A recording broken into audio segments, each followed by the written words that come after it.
حدیث نمبر 12 زکوٰۃ. عن ابن عمر ان رسول اللہ صلی اللہ علیہ وسلم قال امرت ان اقاتل الناس حتى يشهدوا ان لا اله الا الله وان محمد رسول الله ويقيموا الصلاة ويؤتوا الزكاة فإذا فعلوا ذلك عصموا مني دماءهم وأموالهم إلا بحق الإسلام وحسابهم على الله. ابن عمر رضی اللہ عنہ سے روایت ہے کہ رسول اللہ صلی اللہ علیہ وسلم نے فرمایا مجھے حکم دیا گیا کہ میں لوگوں سے جنگ جاری رکھوں یہاں تک کہ وہ گواہی دیں کہ اللہ کے سوا کوئی معبود حقیقی نہیں اور بے شک محمد اللہ کے رسول ہیں، نماز قائم کریں اور زکوٰۃ دیں. تو جب وہ یہ کرنے لگے تو انہوں نے اپنے جان و مال کو مجھ سے بچا لیا سوائے اسلام کے حق کے، اور ان کا حساب اللہ کے سپرد ہے. یعنی اصموا منی دماءہم و اموالہم کا مطلب کیا ہے؟ یعنی اسلام میں داخل ہو کر اپنی جان و مال بچا لیں، کیونکہ نبی صلی اللہ علیہ وسلم مسلمانوں کے خلاف جنگ نہیں لڑتے تھے، ان کی جنگ مشرکین کے خلاف ہوتی تھی. الا بحق کا کیا مطلب ہے؟ یعنی اس کلمے کا حق ضرور طلب کیا جائے گا، اور یہ کلمہ لا الہ الا اللہ ہے. اور حسابہم علی اللہ کا مطلب کیا ہے کہ دل کا حال اللہ کو پتا ہے، ہم تو صرف ظاہر پہ معاملہ کریں گے. بنیادی طور پر یہ حدیث زکوٰۃ کی اہمیت کو واضح کرتی ہے کہ ہمارے دین میں زکوٰۃ کی کتنی اہمیت ہے. تو قرآن مجید میں نماز کے ساتھ زکوٰۃ کا ذکر بارہا کیا گیا ہے. وَأَقِيمُوا الصَّلَاةَ وَآتُوا الزَّكَاةَ، اور پھر فَأَقِيمُوا الصَّلَاةَ وَآتُوا الزَّكَاةَ وَاعْتَصِمُوا بِاللَّهِ، یعنی بار بار نماز کے ساتھ ہی زکوٰۃ کا ذکر آتا ہے. نماز کے بعد زکوٰۃ کا درجہ ہے، یعنی پہلی چیز توحید ہے، شہادتین، دوسری نماز، اور تیسری زکوٰۃ ہے. اور زکوٰۃ ادا کرنا ایمان باللہ میں شامل کیا گیا ہے. یہ ایک اہم ذمہ داری ہے. ابو ہریرہ کہتے ہیں کہ رسول اللہ صلی اللہ علیہ وسلم نے فرمایا اگر تم نے زکوٰۃ ادا کر دی تو جو تمہارے ذمے تھا تم نے ادا کر دیا، یعنی اپنا فرض پورا کر دیا.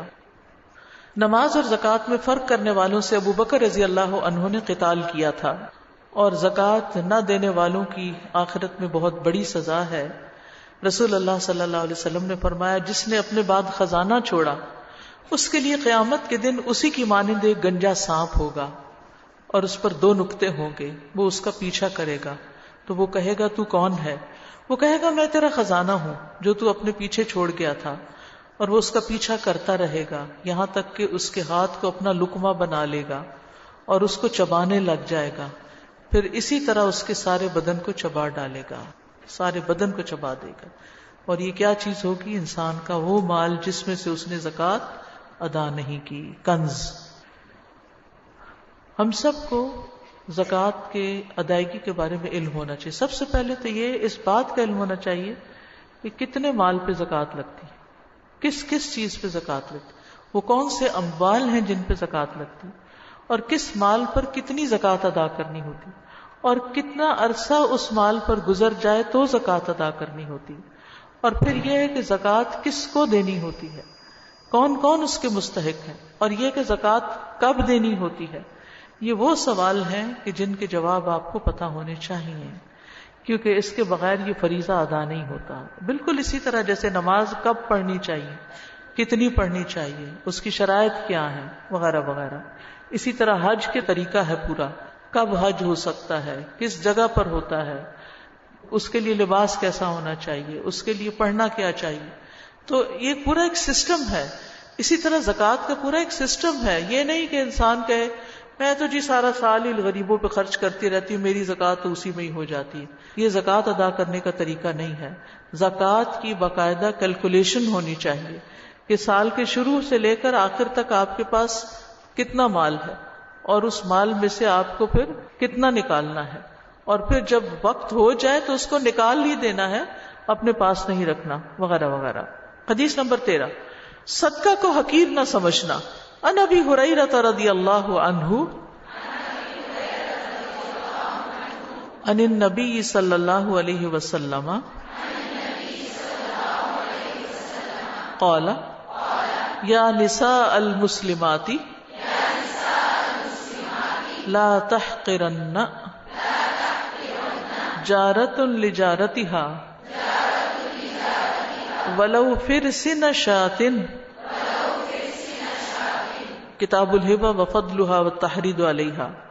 ابو ہریرہ رضی اللہ عنہ نبی کریم صلی اللہ علیہ وسلم سے روایت کرتے ہیں، آپ صلی اللہ علیہ وسلم نے فرمایا، اے مسلمان عورتوں، کوئی پڑوسن اپنی دوسری پڑوسن کو دینے کے لیے بکری کا کھر ہی ہو تو اس کو حقیر خیال نہ کرے۔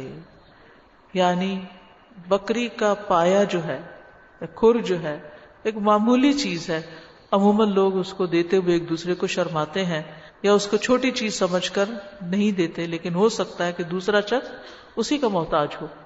تو کوئی اگر اپنے ہمسایوں کو بکری کا کھر ہی بھیج دیتا ہے تو اس کو بھی مائنڈ نہ کرے اور اس کو بھی اپنے لیے، یعنی دینے والا اپنے لیے فائدے کی چیز سمجھے۔ تو فرسن عموماً اس ہڈی کو کہتے ہیں جس پر بہت تھوڑا گوشت ہوتا ہے، جیسے سری ہوتی ہے اس پہ بھی تھوڑا گوشت ہوتا ہے، پائے ہوتے ہیں یا اسی طرح کچھ اور حصہ۔ اسی طرح یہ بھی اس کا معنی لیا جاتا ہے کہ یہ تو ایک مثال دی گئی پائے سے، لیکن چھوٹے سے چھوٹے ہدیے سے بھی اگر کسی کو خوش کیا جا سکتا ہے تو اس میں دیر نہیں کرنی چاہیے، اور یعنی تھوڑی مقدار میں بھی تحفہ دینے کی ترغیب ہے۔ اچھا، بعض لوگ یہ ہے کہ تھوڑی چیز ہو تو تحفہ نہیں دیتے، وہ کہتے ہیں یہ کیا دینا۔ اصل میں ہوتا ہی کہ ایک نفسیاتی سا اثر ہوتا ہے انسان کے اندر کہ میں زیادہ دوں، بڑا دوں، بہت اعلیٰ دوں تو پھر ہی حق ادا ہوگا، اور بعض اوقات اپنی حیثیت ہی نہیں ہوتی تو پھر ہم سرے سے ہی نہیں دیتے۔ تو جتنی حیثیت ہے، جتنی طاقت ہے، جو دے سکتے ہیں دیں، کیونکہ ہدیے کی جو روح ہے وہ باہم محبت پیدا کرنا ہے، اور اس چیز کو مد نظر رکھنا چاہیے اور خلوص سے دینا چاہیے، نہ کہ بہت زیادہ بڑی چیز اور بہت ساری ریپنگز میں۔ یہ جو ریپنگ کا معاملہ ہے اس پر بھی ہم سب کو ضرور سوچنا چاہیے کہ یہ سراسر اسراف ہے، کیونکہ اس پر ٹیپ بھی لگ رہی ہے اور قیمتی سے قیمتی کاغذ بھی چڑھ رہے ہیں۔ ایک کاغذ کو آپ ایک دفعہ ریپ کر کے پھاڑ کے جب پھینک دیتے ہیں تو کتنے درخت کٹے ہوں گے جن کی وجہ سے یہ کاغذات تیار ہوتے ہیں، اور پھر کتنا پیسہ ان پہ لگتا ہے، اور پھر اس کا استعمال کیا ہے۔ یعنی جس چیز کو آپ نے استعمال ہی نہیں کرنا، صرف شو آف، صرف دکھاوا، تو اس سے بچنے کی ضرورت ہے۔ آپ کسی اچھے بیگ میں ڈال کے دے دیں، اس کو کسی کپڑے میں لپیٹ کے دے دیں، وہ اس کے کام آ جائے گا۔ پہلے زمانے میں آپ نے دیکھا ہوگا لوگ رومال بناتے تھے اور ان پہ گوٹے کناری لگاتے تھے اور اس سے لوگوں کو تحفہ لپیٹ کے دیتے تھے، اور پھر وہ بعد میں رومال ٹیبل پہ ڈال لیتے تھے، یہ صوفے وغیرہ پہ ڈال دیتے تھے، تو وہ کسی کام آتی تھی چیز۔ لیکن اب ہم نے یہاں پلاسٹک بیگ ہے، ایک انتہا وہ ہے، اور ایک انتہا یہ ہے کہ اعلیٰ سے اعلیٰ کاغذ اور ریپنگ اور پھر اس کے اوپر ڈیکوریشن اور یہ ساری چیزیں۔ تو ضروری ہے کہ یہ چیزیں محبت بڑھائیں، اصل چیز آپ کا خلوص ہے۔ پھر اسی طرح یہ ہے کہ کسی کو تحفہ جو ہے وہ ضرورت کی چیز بھی دی جا سکتی ہے، جیسے ہمسائے کو ہو سکتا ہے کھانے کی چیز ضرورت ہو۔ پھر ایک بات یہ بھی پتہ چلتی ہے کہ تحفہ جو ہے وہ صدقہ شمار ہوتا ہے، یعنی آپ کو اس پر اجر بھی ملتا ہے، آپ اس کو دوسرے کی ضرورت پوری کرنے کے لیے دیتے ہیں لیکن اس پر اجر و ثواب بھی ملتا ہے۔ اور پھر خاص طور پر عورتوں کو صدقہ کرنے کا حکم دیا گیا ہے، یعنی پڑوسن کو ہدیہ بھیجے۔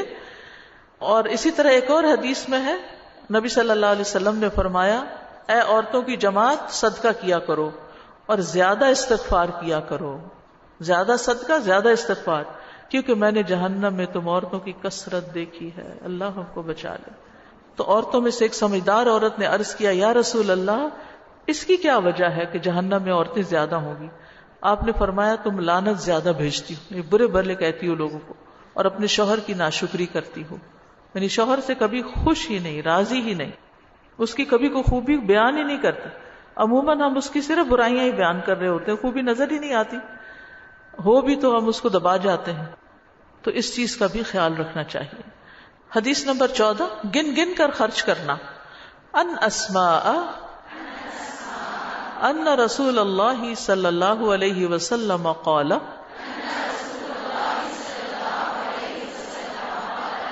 انفقی ولا تحصی فیحصی اللہ علیکی ولا توعی فیوعی اللہ علیک، کتاب الہبۃ وفضلھا والتحریض علیہا۔ اسماء رضی اللہ عنہا سے روایت ہے کہ رسول اللہ صلی اللہ علیہ وسلم نے فرمایا، خرچ کرو اور گن گن کر نہ رکھو، خرچ کرو اور گن گن کر نہ رکھو کہ اب اتنے ہو گئے اتنے ہو گئے، پھر اللہ بھی تمہیں گن گن کر دے گا، اور جوڑ کے نہ رکھو کہ تم سے اللہ بھی اپنی نعمتوں کو نہ چھپائے، یعنی بہت زیادہ چھپا چھپا کے نعمتوں کو نہ رکھو، ورنہ اللہ تعالیٰ بھی تم سے نعمتوں کو چھپا دے گا۔ حافظ ابن حجر کہتے ہیں کہ الاحصاء کا مطلب ہے کسی چیز کی مقدار کو تول کر یا شمار کر کے معلوم کرنا، کتنا باقی ہے۔ یہ ایک چیز کا دوسری چیز کے ساتھ موازنہ کرنے کی قسم ہے، اور اس سے مراد مال کے خرچ ہو جانے کے خوف سے صدقہ کرنے سے انکار کر دینا، یعنی صدقہ کی ضرورت بھی ہے کسی کو، لیکن ہم اپنا وہ فگر نیچے نہیں آنے دینا چاہتے کہ اتنا تو ہر صورت ہر وقت ہمارے پاس ہونا چاہیے، ہم اپنی ضرورت کو دوسرے کی ضرورت پر ترجیح دے دیتے ہیں، تو اس سے بچنے کی ضرورت ہے۔ صدقہ نہ کرنا برکت کے اسباب کو ختم کر دینے کا ذریعہ ہے، کیونکہ اللہ تعالیٰ دینے پر بغیر حساب کے اجر و ثواب دیتا ہے، اور گن گن کے رکھنے سے ایک ذخیرہ اندوزی بھی مراد ہے۔ تو اگر تم گن گن کے رکھو گے تو اللہ تعالیٰ بھی پھر گن گن کر دے گا، برکت نہیں ہوگی۔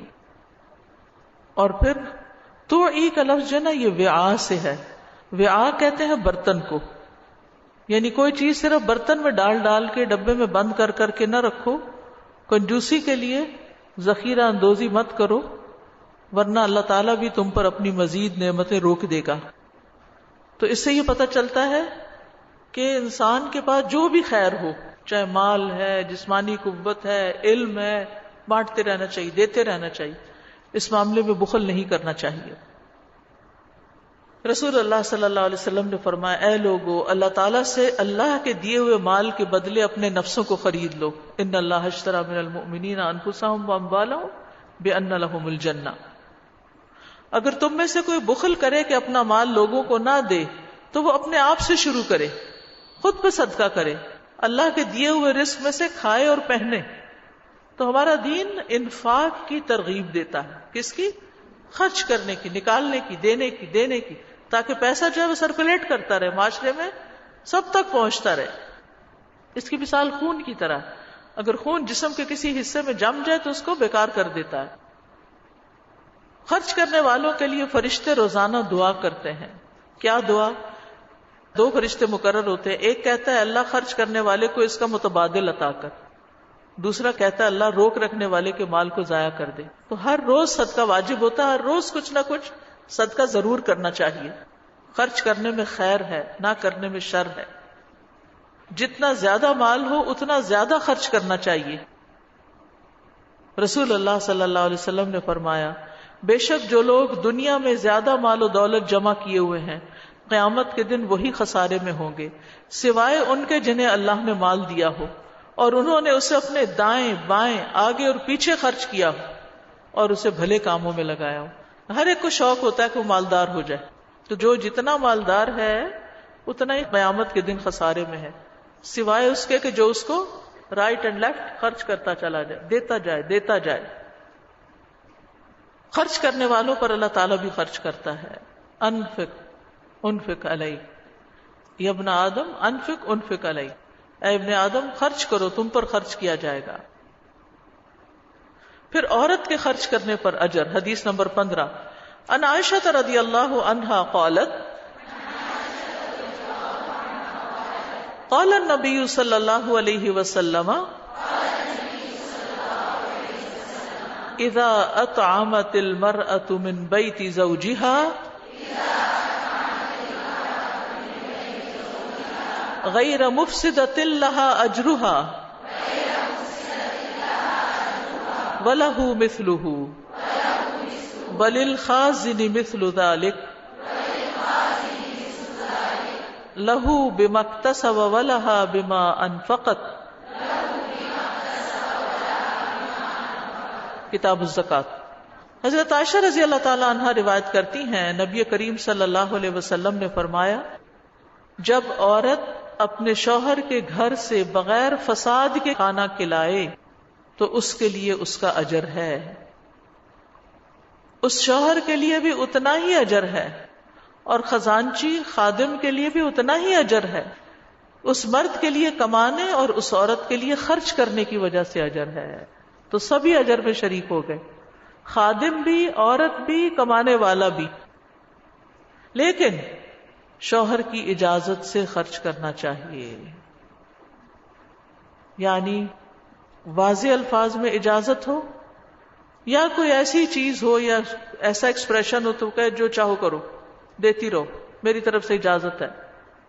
یہ ضروری نہیں کہ ہر چیز پر کہے اچھا یہ میں پینسل دے دوں آج کلاس میں کسی کو ضرورت مند کو، یہ فلاں کر لوں فلاں، نہیں، ایک دفعہ اگر اس نے کہہ دیا کہ جو چاہو کرو تو بس پھر کھلی چھٹی، لیکن اگر اس نے جو چاہو کرو نہیں کرنے کو کہا تو پھر جتنی اجازت ہے، جتنی رخصت ہے اس کے مطابق خرچ کرے انسان۔ یعنی ایسی کوئی بھی چیز، ایسے الفاظ جو عورت پہچانتی ہو کہ شوہر اس پر راضی ہے یا اس کا دل گواہی دیتا ہو کہ اس درجے میں خرچ کرنے پر شوہر ناراض نہیں ہوگا، تو اتنی مقدار میں وہ صدقہ کر سکتی ہے۔ اور کرائیٹیریا یہ ہے کہ شوہر کو نقصان نہ ہو کوئی، یعنی اس کو کوئی نقصان نہ ہو اس صدقے سے، مثلا بہت زیادہ خرچ کرنا، بہت مقدار میں کوئی چیز نکال دینا جو شوہر کے وقت یا انرجی پر اثر انداز ہوتی ہو، کہ اتنی ان چیزوں کو دوبارہ لانا مشکل ہو۔ تو دو چیزیں ہوتی ہیں، ایک تو یہ کہ رضامندی جو صراحت کے ساتھ ہوگی، یا پھر عادت اور معمول۔ معمول ہے مہمان آتے ہیں، عورت پکاتی ہے، کھلاتی ہے، غریب ہیں، فقیر ہیں، ان تک کھانا بھیجتی ہے، رشتہ داروں کو بھیجتی ہے، دوستوں کو بھیجتی ہے، اور شوہر کے سامنے سب کچھ ہو رہا ہے تو کوئی حرج نہیں۔ یہاں لفظ جو غیر مفسدۃ جو ہے نا، یہ بڑا اہم ہے کہ فضول خرچی کرنے والی نہ ہو، شوہر کو نقصان دینے والی نہ ہو، شوہر کا مال ضائع کرنے کی نیت نہ ہو۔ بعض اوقات مرد عورت کے بیچ میں کوئی جھگڑا لڑائی ہوتا ہے تو پھر لوگ غلط طریقوں سے بدلہ لینے کی کوشش کرتے ہیں، اور اس میں سے ایک یہ بھی ہو سکتا ہے کہ عورت شوہر کے مال کو ضائع کرنا شروع کر دے۔ تو یہ حدیث بڑی خوشخبری بھی ہے ہمارے لیے کہ ہم خود نہ بھی کمائیں، شوہر کے مال میں سے بھی اس کی رضامندی سے صدقہ کریں تو وہ بھی اجر کا باعث ہے، اس سے بھی ثواب ملتا ہے، لیکن اجازت کے بغیر خرچ نہ کریں۔ رسول اللہ صلی اللہ علیہ وسلم